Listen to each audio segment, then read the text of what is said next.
Hello, friends. Hi, and I tried to do one of these yesterday for us, program 14, but found that I could not.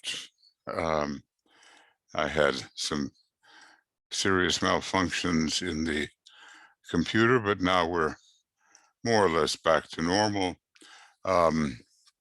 We finished with program 13 of Discipleship in the New Age, Volume 1, Section 1, Part 3, video commentary. Now we're moving on to program 14, and today is the 25th. Yesterday was the full moon. Full moon in Leo. Leo, Sirius full moon, an important event every year when the entirety of the hierarchy is recognized, including the new members, by Sanat Kumara. Now, DK is giving us some of the glamors. And if you really want to find lists of glamors, go to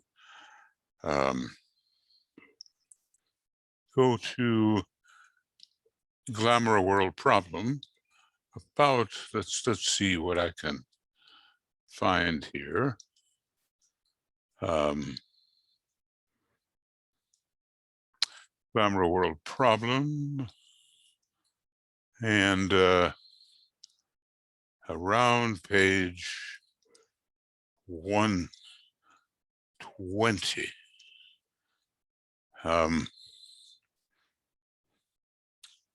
Here we see it, I think. It starts, yeah. The end of page 120. And look at all those ray glamours. 1, 2, 3, 4, and so forth. Now, the ones that he's going to list at this point are not really quite the same. They are more general, perhaps. And there are hints about, in the bigger list, in Glamour World Problem, there are ray glamours, and here we have some hints as to what may be ray glamours. Okay, so let's begin. So here are the names. The Glamour of Destiny. This is a glamour which indicates to the one whom it controls that he has important work to do and that he must speak and work as destined by whatever power that is compelling him, let me say.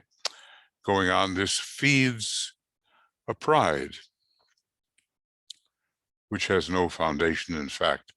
We could say that this is largely a ray 1 glamour, but I think it can be applied to a number of ray tendencies. Maybe the whole idea of monadic destiny is behind all this, and there is a kind of monadic destiny, but the personality seizes on the idea that something important is to be done. And this impression is maybe forced on other people who are companions or who are surrounding the person who has the glamour of destiny. Maybe some of us have fallen into this from time time to time. Important work. Now that of course exalts the lower ego to a certain extent, doesn't it? And we might say, my work is more important than your work, that kind of thing, when we are comparing our impulses towards important work with what we register as the value of the work of others. All right. What about this one? The glamour of aspiration. Right away, you think that it has kind of a sixth-ray flavor to it, as it is most often the astral body which is aspiring.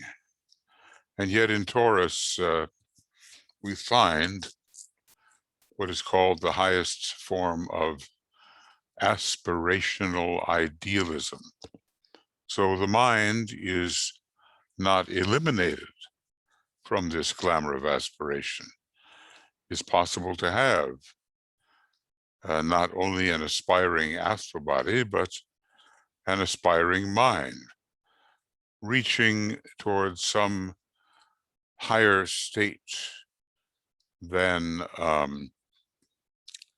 normal desires normally indicate. The glamour of aspiration. Those thus conditioned, says the Tibetan, are completely satisfied and preoccupied with their aspiration towards the light, and rest back upon the fact that they are aspirants. Might we say they are settling for less? And there is a veil among the four veils found on the etheric level, which is called the veil of aspiration. It's the final veil after impulsion, distortion, separation, and then this veil of aspiration, which I suppose makes people quite satisfied, whether or not they accomplish the goals of their aspiration, as long as they aspire. The Tibetan goes on, such people need to move onward onto the path of discipleship. May I say they are probably on the path of probationary discipleship, or we can call it also the path of aspiration. But they need truly, says the Tibetan here, to move onward onto the path of discipleship and cease their preoccupation and satisfaction with their spiritual ambitions and goals. So might we say it's very personality-centered, because the minute you have the word ambition, it points to the personality. In the Master Hilarian's Light on the Path, he tells us something like, be not ambitious, but work as one who is ambitious. So there are certain concentrated tendencies among the ambitious which would be useful to the disciple who has a more laissez-faire attitude. So basically, what we have here is the possibility of non-accomplishment, basically, because we rest back on the fact that we have these visions, we have these goals, and we don't take the necessary steps to make sure that achievement follows. Now, what about this one? The glamour of self-assurance, or of what might be called the astral principles of the disciple. Well, may we say that we have a lot of people who are deadly sure that their convictions are correct. We find them in some of the world religions, and we find them among esoteric fundamentalists. It's an indication of fundamentalism and the holding on to that which is indicated by the mind and keenly desired by the astral body, and no room is given to investigate other possibilities. We go on with the Tibetan. This is the belief, in plain language, that the disciple regards that his point of view is entirely right. Well, again, we don't have to search too far, do we, to find people that have that point of view, and maybe some of us have had it at times. I certainly know that I can fall victim of that, because the Tibetan's teaching is so convincing to me that I just feel that in propagating it, I'm quite entirely right. But going on, this again feeds pride. Now, may we say that pride goes before a fall, and pride is always a limitation because it indicates self-satisfaction with a state that exists at the moment, and a kind of a false glorification of the present state of the personality, not the real glorification of the transfiguration. This again feeds pride and tends to make the disciple believe himself to be an authority and infallible. May I say, I once had a conversation with a fellow long ago in Oakland or San Francisco, and he had built up an attitude of authority and infallibility, and he really could not answer or indicate a satisfactory solution to some points in the books which I drew to his attention, though he struggled hard and did not want to relinquish his authoritative, infallible attitude, even though the answers were, at least in my view, unsatisfactory. I guess I was being the one who didn't know, or was pointing out that, look, we have an issue here, and it expands the teaching in a certain way. What do you think? But he went right back to the conventional interpretations of the teachings, and could not take in the expanded possibility that that instance comes to my mind, and maybe other instances come to you. Going on with DK, it is the background of the theologian who is, may we say, so convinced of the power of his reasoning, fallible though it is on the human level, that he just knows it's correct,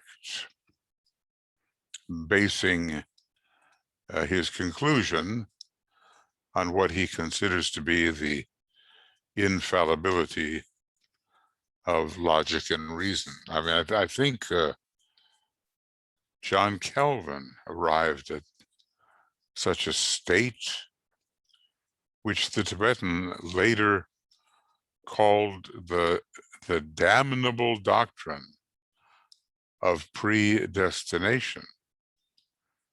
Let's say the gist of it was that God had already determined who would be saved and who would not. And there was nothing you could do about it, namely because God was omniscient and foresaw all possible things that anyone could do, and therefore that pall of damnation hung over certain people, whatever they tried to do. Not only that, but if you were rich, it proved that God loved you. Okay, well, John Calvin had the moon in Taurus and also the sun in Cancer. Taken together, you know, there is a financial emphasis. Okay, what other glamours here? The glamour of duty and overdoing it, I suppose. Immediately it comes to mind that DK said to his disciple CDP, a very fine woman with sun in Aries and ascendant in Cancer, and I think the moon in Scorpio, you just don't need to be running around taking care, so you think, of your grown-up children. She just wouldn't release them, and she was always having anxiety and worry about them, and the suspicion may be born of Scorpio that something was always wrong. Well, just read her instructions, and if you really want an exhaustive treatment of this particular disciple, you'll read what Elena Tramcini, a very fine and exacting astrologer, has made of those instructions from a precise astrological point of view. The glamour of duty. Okay. DK goes on, this leads to an overemphasis of the sense of responsibility. Well, let me say, if I'm too responsible for you, I rob you of the opportunity to be responsible for yourself. It's a bit like Master Moria saying, to give all is to put on chains. And there we would be, hovering over the object of our responsibility, supposed responsibility, and giving no room to the individual to grow up and handle life as he or she could or should. Now, what is the result here? DK goes on, producing lost motion and the emphasis of the non-essential. Well, let's say if you're involved with fulfilling all manner of supposed duties, you are inevitably dealing with some rather irrelevant things, non-essential things. The Tibetan doesn't look in on us so very often. Somewhere it tells that some of the hierarchical members who foresee some promise in an up-and-coming chela may look in every few hundred years or something like that, not wasting motion with every little thing.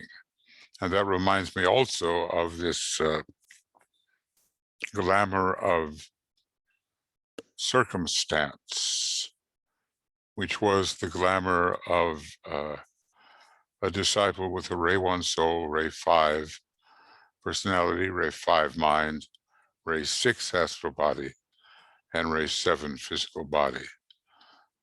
I think his name was Charles Hill, and pretty clear to me that he was a second ray monad with a first ray soul. I mean, look, he may have been an entomologist studying insects. How many of those do you know? But he played the violin, and he had other softening features. But he was plagued by the tiny little things of life that wasted a lot of his energy. So if a duty is not really there, and you just imagine it, you may be emphasizing your own sense of importance by fulfilling or attempting to fulfill that supposed duty. And you may be tying yourself to someone in a manner which enslaves that someone and enslaves yourself, all unnecessarily. Sometimes with these glamours, you just look at people's behavior and you say to yourself, or maybe to them, do you really need to be doing that? I mean, it really doesn't help. Why do you continue? I mean, you may have then spotted a glamour. Not that we have to have the glamour of going around reminding everybody else of their glamours. It's difficult enough to see our own, but think about how people have called out certain of our behaviors repeatedly. Maybe they've spotted something which we have overlooked or chosen to overlook, or said, oh, it's just the way I am.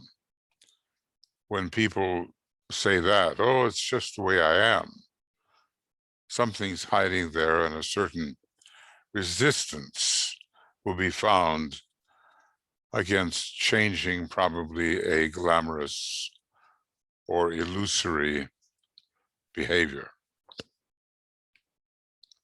Okay, the glamour of duty. You know, look at people carefully and just see what you see. Not that we want to sit in judgment, but life is a school, and it's really easy to see the imperfections, or at least some of them, in another person. And yet in the Bible, we're told, you know, why do you, I'll paraphrase, why do you trouble yourself with the mote in another person's eye when you have a beam in your own? Meaning there's a lot more wrong with you than with the slight deviation from perfection, which one often prides oneself on noticing in others. All of this is about psychology, and in the United States, under the guidance of the second ray, and I think at this time, this master Apollodorus, I say Apollodorus Iseranius, the so-called Master P, a lot of advancements in psychological regeneration will be occurring. And it's really necessary, because we may look at people as being, oh, well, this is just your average Joe or Jane, but they are masking or paying little attention to a number of destructive psychopathologies which ruin their spiritual life through faulty psychology. What else? The glamour of the mind and its efficiency and its capacity to deal with any or every problem. I knew a guy back in college days, which, well, what can I say? He was a know-it-all, and he kind of, obviously third-rate type, and he kind of held court of the people around him who wanted to know what he knew, or they would submit problems to him or questions, and he would answer them in an authoritative way. Maybe he was not so efficient on the physical plane, but he certainly thought he had a handle on just about anything you could think about, accepting it, dismissing it, making a final pronouncement of it.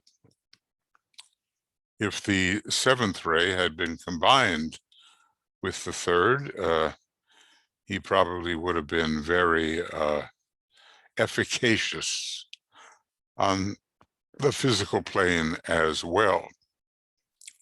And there are some seventh ray people that are very capable, or maybe they have a seventh ray brain, very capable of handling every little thing on the physical plane and handling it rapidly and well, to the point where they think the way they handle it is the only way to go. It gets humorous, you know. What is said that to the man of feeling, life is a tragedy. To the man of thought, life is a comedy. So that comedy attitude means we have a certain objective distance from what's going on. Humor is a great diffuser of glamour. You know, it allows us to loosen our attachments. So what about this glamour of the mind and of its efficiency? Ray 3, Ray 7, somewhat, maybe some Ray 5. You know, we have different ray charts, and it's not all monochromatic, is it? We have representatives or representations of different ray tendencies. So maybe you see yourself in one of these, and certainly if you go to page 120 in Glamour World Problem, you're going to find something that really reflects who you are, including maybe the greatest glamour of all, the glamour of fear. We could say it's a second-ray glamour, and a lot of second-ray people are subject to it, but at the same time, it is pervasive. Anyway, about this glamour of the mind, this leads inevitably to isolation and to loneliness. Why? Because the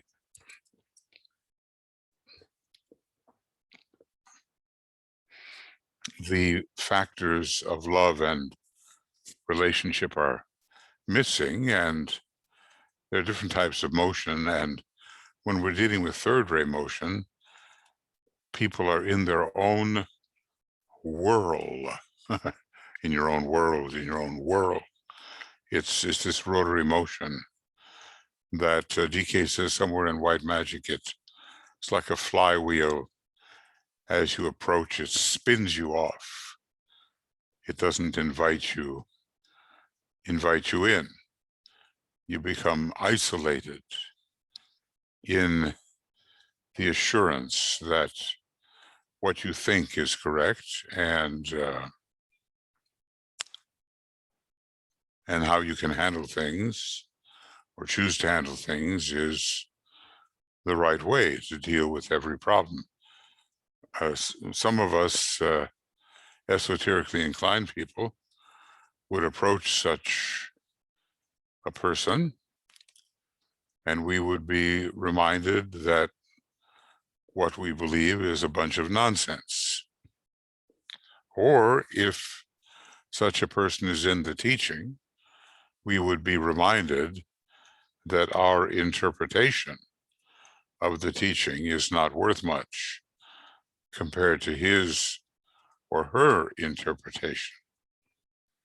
Now, keep your eyes open, because you will meet people like this, and maybe in those periods of self-recrimination, DK talks about it as if he knows about it. In those periods of self-recrimination, you will recognize that you have been this way, even if now you are not as fully victimized by this glamour. Then something we're all familiar with, the glamour of devotion. May I add, against which the master has to be protected by members of his ashram. I've seen it. I've seen that devotion, when overdone, sort of ties the hands and feet of the one to whom you are devoted, and especially to the teacher. It's pretty much a sixth-ray glamour. It leads to, what does he say, an undue stimulation of the astral body. Have you ever had, may I ask, a fervid astral body? I know I have. I don't pretend that I have a second-ray astral body. And I remember a time when my kids were in Boy Scouts or Cub Scouts or something like that, when I was really getting worked up with some kind of zeal. And a guy that was working with me said wisely, well, let's not get too militaristic about this. You know, being Aries type and Mars being important, I recognized and recognize now he had a point. It was a kind of devotion to a path of accomplishment or something of that nature. So DK goes on, the man or woman thus glamored sees only one idea, one person. May I add, so often in the West, it's Jesus, in whom one must believe or not be saved. One person, or maybe it's Mohammed, maybe it's the Buddha, maybe some outstanding teacher, but only one authority and one aspect of truth. And it strikes me that by this repetition of the word one, we might find the sixth ray linked to the first ray, ray number one. And what does it do? It feeds fanaticism and spiritual pride. And Master DK says, we do not, something like this, we do not desire as our companions unintelligent fanatics. I mean, that maybe lack of intelligence and fanaticism go hand in hand. I suppose it'd be even worse to have an intelligent fanatic, but of course the intelligence would be severely limited. It wouldn't be a general understanding. It wouldn't be an inclusive understanding. Although I do remember Mary Bailey talking, was it to me or to a number of us, about the over-inclusiveness of the sixth ray, making an overemphasized approach, the ray of undue emphasis. That's what the sixth ray is sometimes called, to be inclusive. Well, the sixth ray type discovers that he or she has been narrow, and immediately will jump into the sixth ray version of inclusiveness. So one is just as fanatical as the other. And there's a special kind of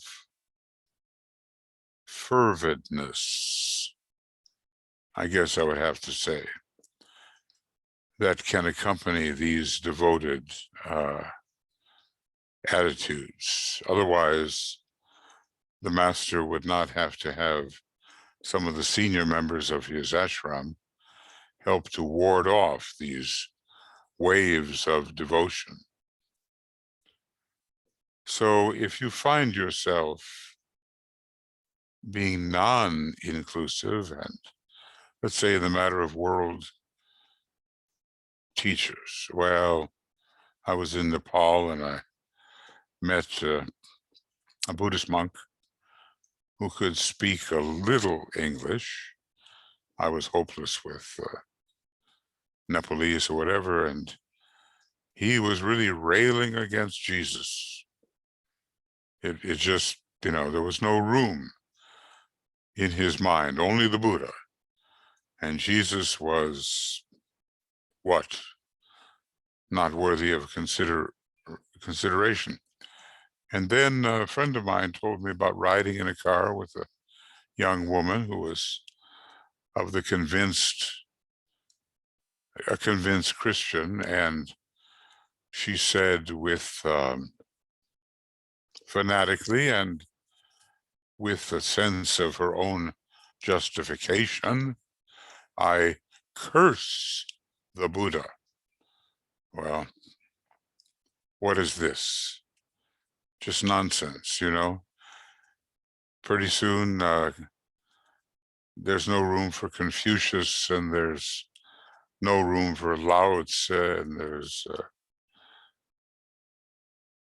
no room for Muhammad. There's just no room for other world teachers who have come along, and as DK kind of informs us in the book, The Reappearance of the Christ, who have contributed a lot to the steps that humanity has needed to take, more steps and more teachers than we can normally be aware of.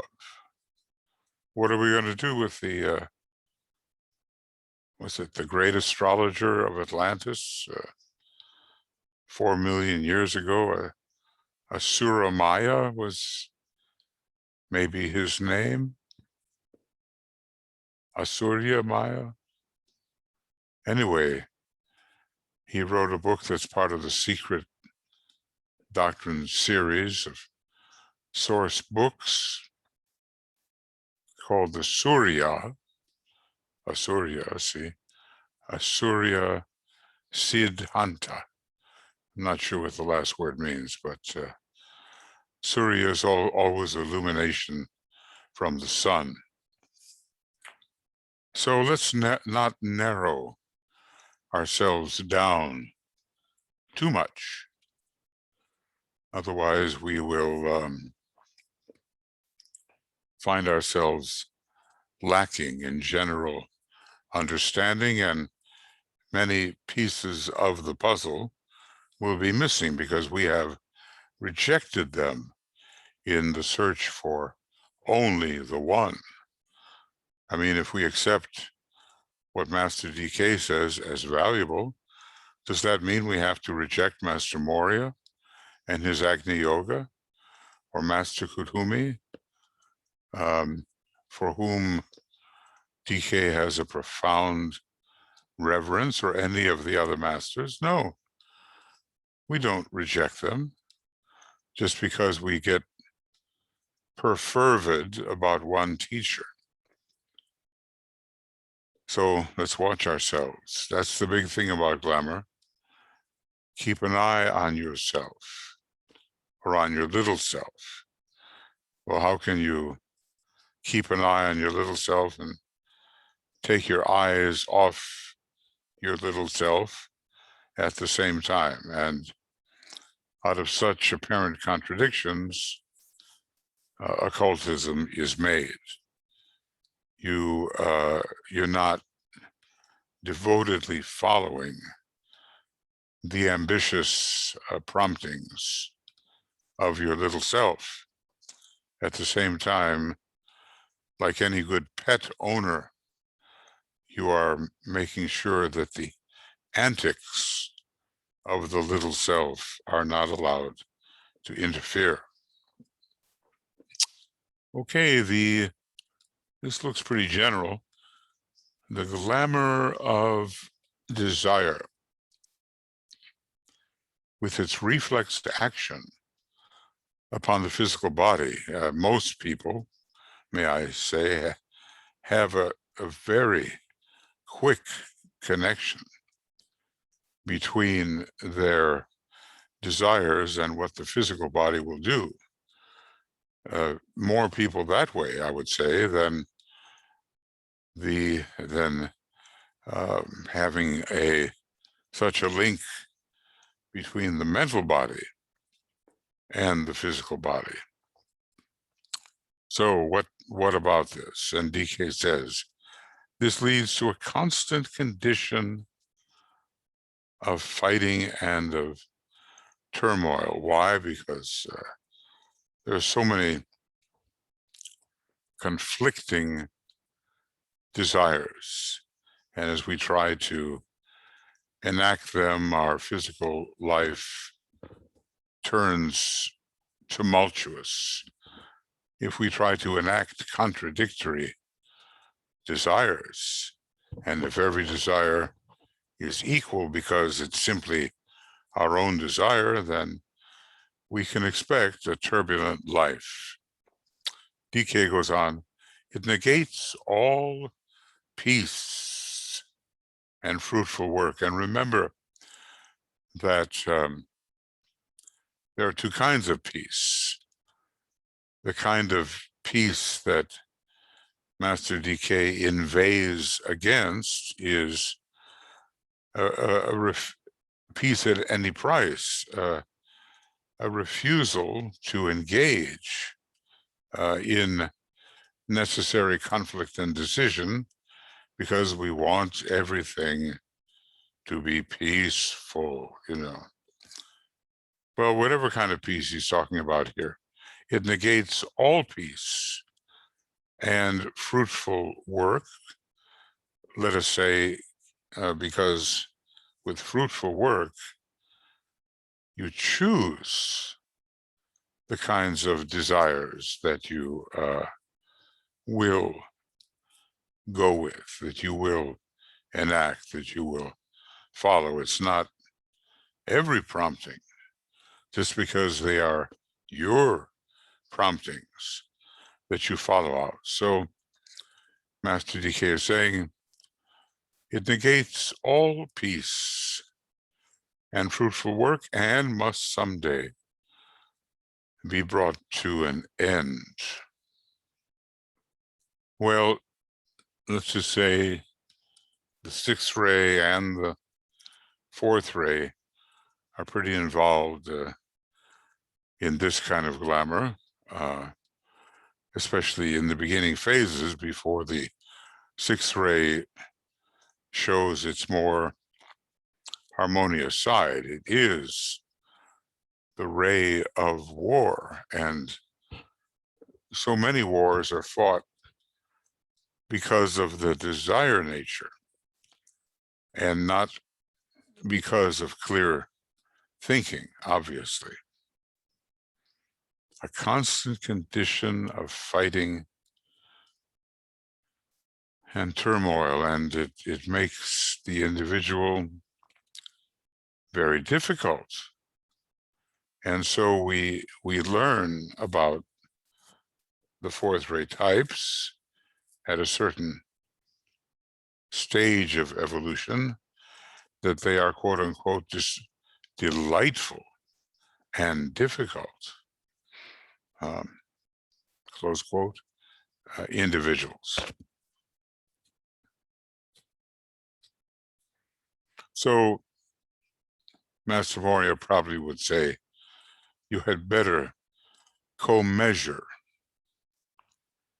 your desires and make sure that they are goal fit, which is another way of making sure that they are in line with the divine plan. Now, a true disciple will know when he or she is deviating from the direction of certain energies which will manifest to some extent the divine plan on the physical plane, and will know what desires to choose and which to reject. Now, if you go to page about 473, 474 of a treatise on white magic,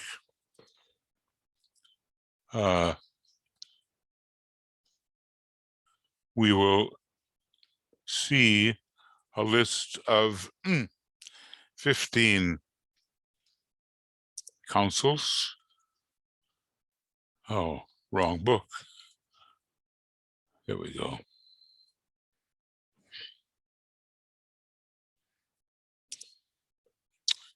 And it starts here on 473, and you will see some things related to desire. Control the body of emotion for the waves that rise upon the stormy seas of life. Engulf the swimmer. shut out the sun and render all plans futile. And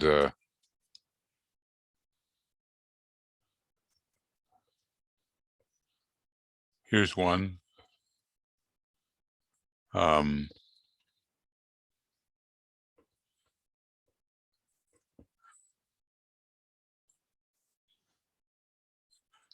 The word is sentinel.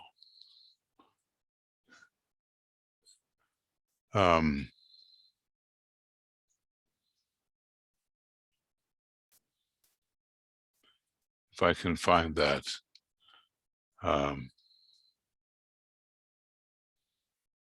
Here it is, number 11. Watch close the gates of thought.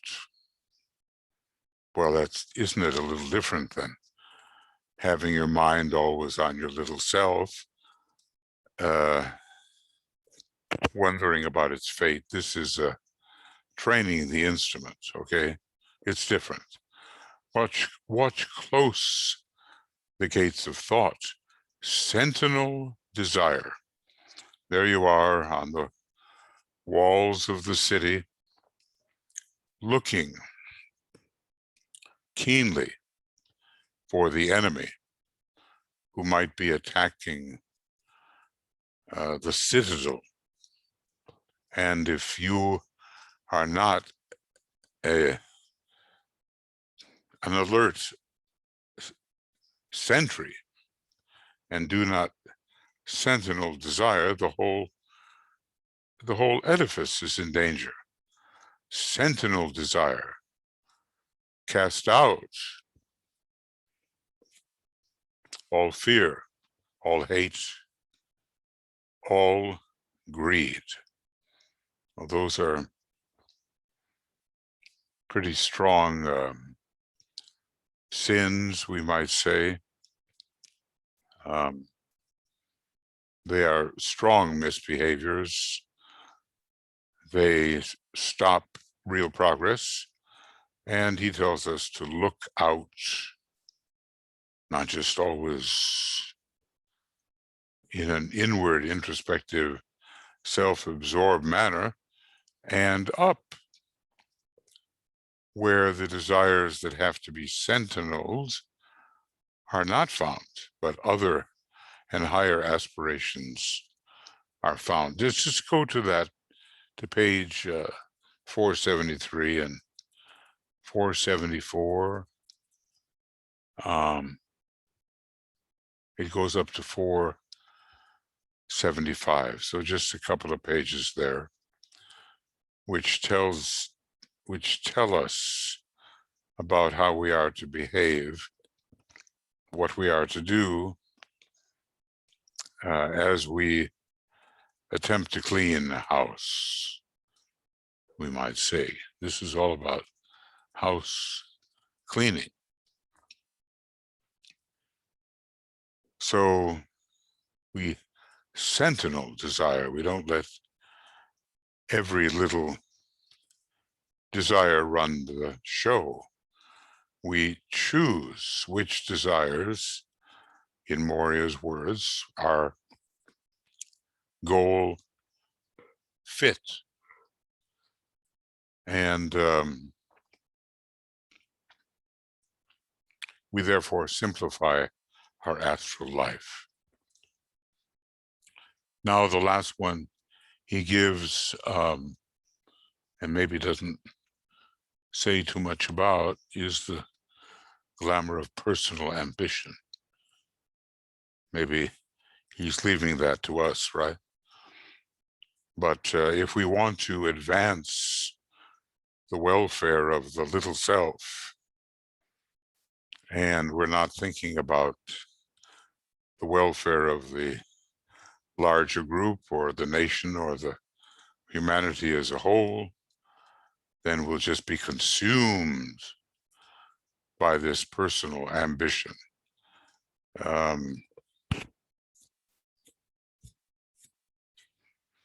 I remember, I'm doing a lot of I remember, right? I was once in a musical by Kurt Weill, Drei Groschen Oper, three-penny opera. And like a good Aries, I was playing Mac the Knife. And Mackie Messer. It was from that period, before the Nazis took over. And there was a song about ambition and the ambitious person. And it said of him, and running, or he could have said climbing, running, he steps on your face.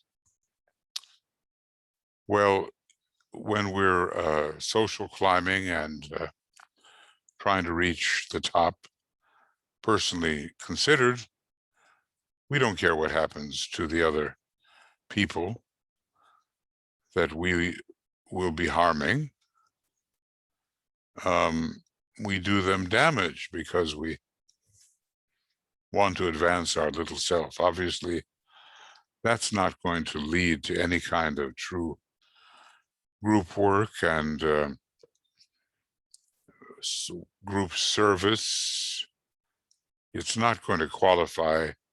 I mean, if we step on the face of our co-competitor, it's not going to do anything for the higher values, is it? It's going to interfere with them. But here's the thing, we think we are so important that somehow we're entitled to do that just because we want to. And our desires and our selfish thoughts, without question, are accepted as the most important. Well, have you gotten a little bit of what DK considers some general glamours?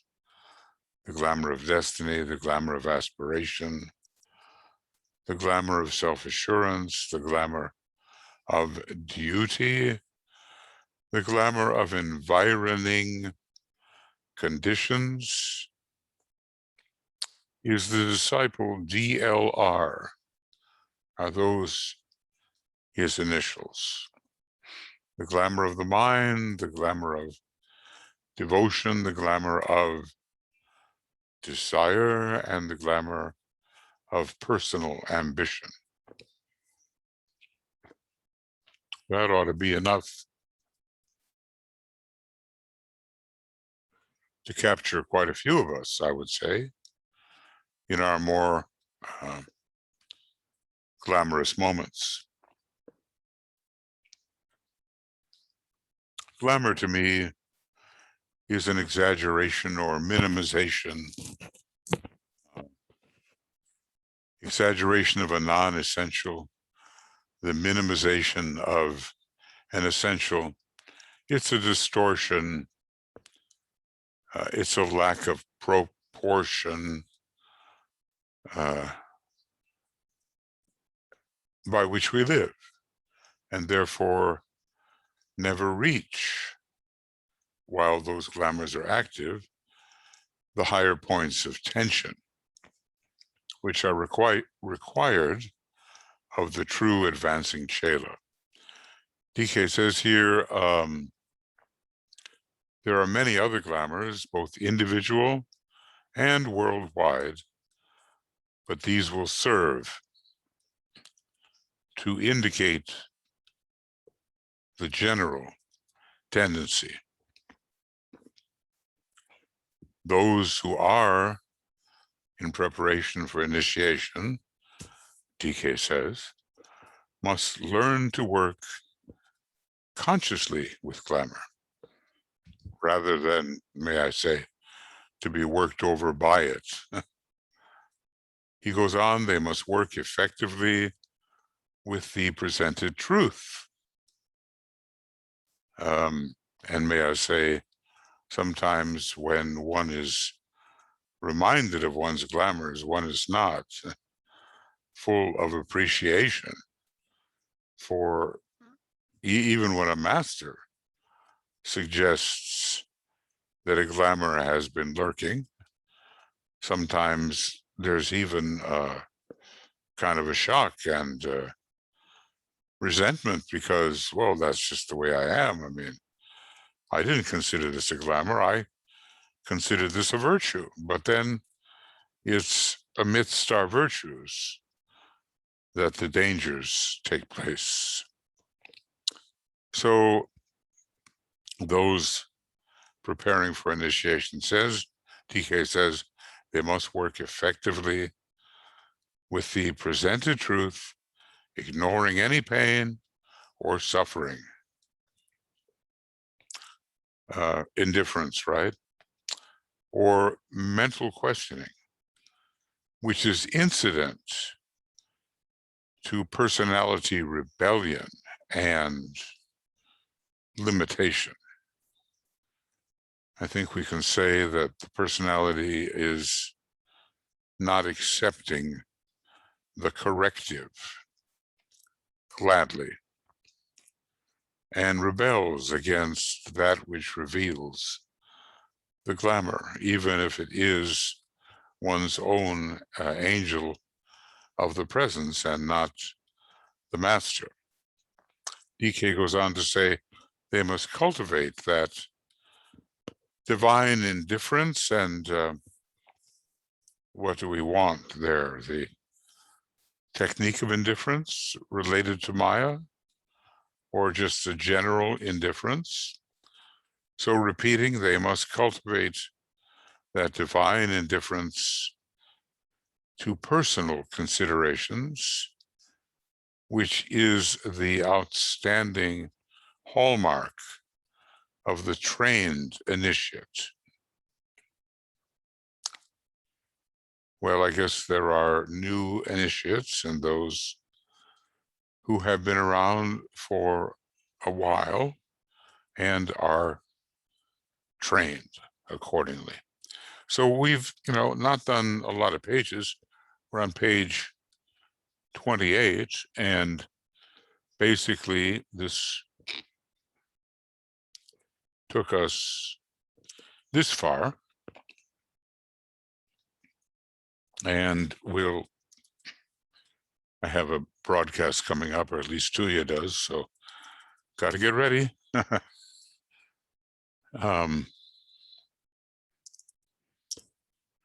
So this is program 14, which apparently I have succeeded in doing. And it's July 25th, and we're going from 26 to 28, and we'll go on to, when possible, program 15, but we don't know when. I'd like it to be soon. And it will be from 28 to whatever. And actually, I put this in the wrong place, so let me put it in the right place. And it's right here. Okay. Okay, friends, that should be roughly an hour program, and lots to think about in improving our own tendencies so that we can be more fit in our service as either members of the new group of world servers or aspiring members thereof. So we all wish you lots of love and many blessings and deep studies and profound meditation and service, which is really useful. Bye for right now.